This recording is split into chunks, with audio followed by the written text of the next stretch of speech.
తన పెళ్లి రిసెప్షన్ కోసమని నల్గొండ వచ్చిన ఈ అమ్మాయి 7 ఏళ్ల క్రితం ఈ రోజు వరకు కూడా మళ్ళీ ఒక 2 గంటలు కూడా వాళ్ళ తల్లిదండ్రులతో టైం స్పెండ్ చేయడానికి ఒక 2 గంటలు కూడా వచ్చి వాళ్ళ అమ్మా నాన్నతో కలిసి సంతోషంగా గడపకపోవటానికి కారణం ఏంటి?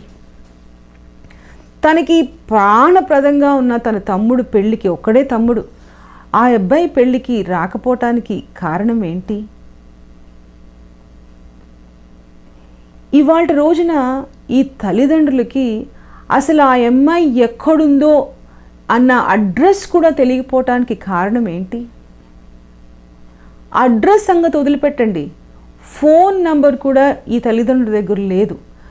ఆ విధంగా తల్లిదండ్రులకి ఈ అమ్మాయి గురించిన ఆచూకీ కానీ, అడ్రస్ కానీ, ఫోన్ నంబర్ కానీ తెలియకపోవటానికి కారణం ఏంటి?